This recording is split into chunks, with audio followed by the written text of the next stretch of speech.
Stare right into the lens for me, please.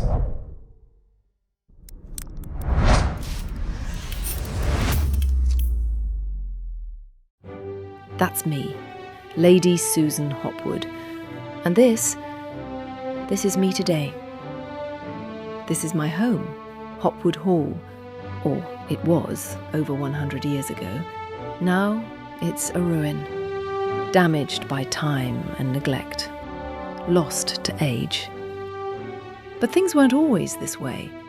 To tell you the story, I'll need to take you back over 600 years ago, to a time when the Hopwood estate was first owned by my family, and before things started to get complicated.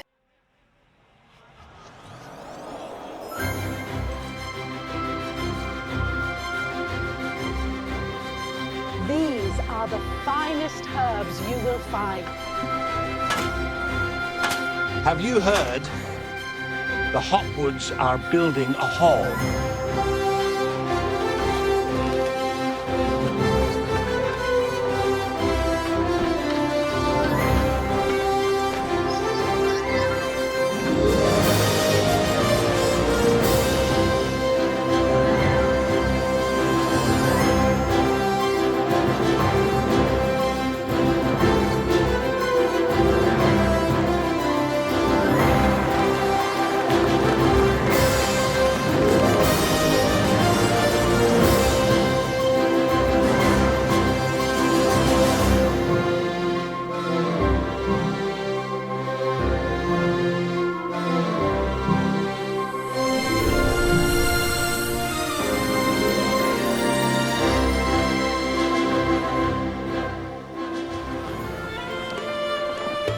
After the Norman invasion of 1066, we know that the precursors of the Hopwood family, the Knights of Hopwood Hopwood, began to come into local prominence. Over the coming centuries, their influence and power grew, as did their involvement in wars, rebellions, and local conflicts with other powerful families. By the end of the 15th century, the family ruled over the vast estates of Birch, Stanycliffe, Thornham, and Hopwood. Based on surviving literature, drawings of the architecture, and remnants of the original materials, we know the hall was first built with a plaster and timber-framed exterior. In 1974, an art and design student, Bill, created a handcrafted model replica of the Tudor form of the building. Much like the hall, over the years, left in storage, it was discovered damaged and broken. In 2022, Bill returned to repair his original project to its former glory. Now, it continues to be one of the best records of the hall's Middle Age history. In what we now call the Byron Room, you can see the remnants of this past surviving inside the hall's interior. While the Hopwoods were prominent locally, it wasn't until 1513, at the intense Battle of Flodden Field between the Kingdom of England and Scotland, where the Hopwoods, famed for their skills in archery, played a pivotal role in English victory. And from that moment on, they were no longer just stewards of land. They were a house of standing, etched into the story of England itself. And from then onwards, the Hopwood family rose rapidly. New rooms were added for weddings, gatherings, and guests. They married into more powerful families, cementing their position in high society. They played a key role in the local wool trade, which brought wealth to the estate. To this day, sheep can still be found carved into the courtyard, a quiet nod to the industry that helped fund its growth.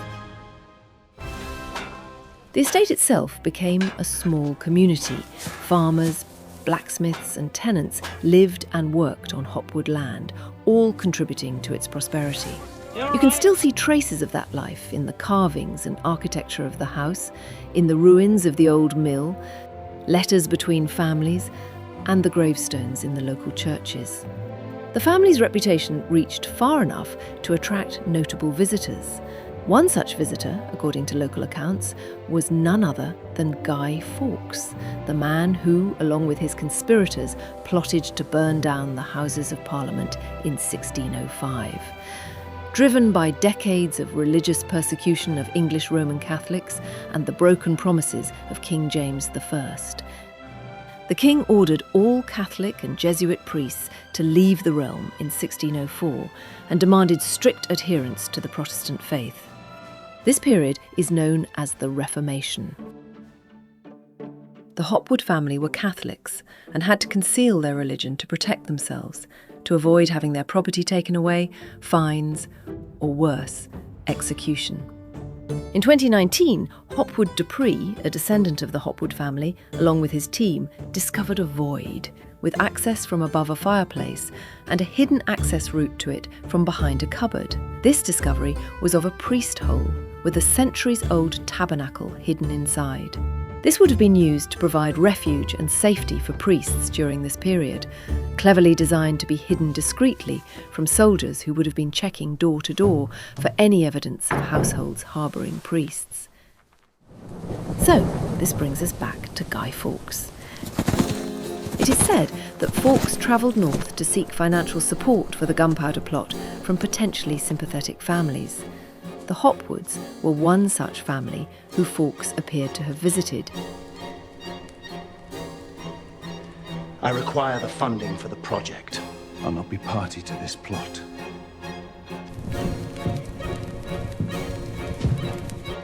Get out! Fortunately for their legacy, the Hopwoods didn't take the bait, and on the 5th of November, Guy Fawkes was later caught and executed. After the failed plot, many in Britain annually commemorate Guy Fawkes Night, also known as Bonfire Night, some lighting fireworks or sparklers, some burn effigies.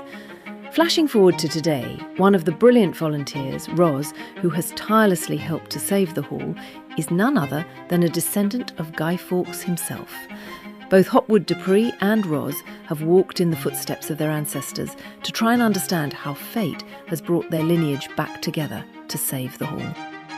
The 15th to 17th century was an eventful era for the family, hall, and those who worked or lived on the estate. It forged a golden age of growth and power that would define the estate for generations. Artefacts still remain from this era, which help tell a story of what life would have been like. Around this time, the family invested in expert craftsmen to begin upgrades on one of the most beautiful and, dare I say it, iconic rooms of the hall, what we now call the Oak Parlour. Here you'll find some of the most stunning and meticulous wood carvings in the walls. They tell a story of the hall's past and the nature that surrounded it. This work would have been incremental over many decades and potentially centuries. Today, the room is still just as beautiful and has somehow stood the test of many years, but many of the carvings are broken, stolen, or damaged. But I'm getting a few centuries ahead of myself. The house underwent several architectural revivals during this time. With aims to continue to modernise with the times, they began to cover the timber and plaster with brick and mortar, removing parts of the hall and adding new ones. It is thought that the knight John Hopwood travelled to the south of England and was inspired by its many red brick manor houses to renovate the hall. Today we can see from the various shades and types of bricks which have been added over the years that this was iterative and incremental as building materials evolved and fashions changed. In the Hopwood Estate woods, you can still find the remnants of an ancient clay pit where the original bricks were made. By the late 17th century, the red brick enclosed the hall's Tudor and medieval past with the dawn of the Stuarts and Georgian era, establishing a hall that more closely resembles what we know of today. While we say goodbye to this Renaissance for the world and the family, it is worth noting that there is still so much yet to be uncovered, discovered and studied about the hall during this period. We know that at some point during this time, the estate had a moat which surrounded the hall. When and why this was removed is still unknown. And whether more secrets are unveiled, only time will tell. Next time, the Hopwood story crosses the Atlantic. The hall enters its grandest age. A bitter family feud threatens to tear the Hopwoods apart. A visit from a scandalous figure leaves its mark on history. And war, modernisation and politics bring 6 centuries of life at the hall to a halt.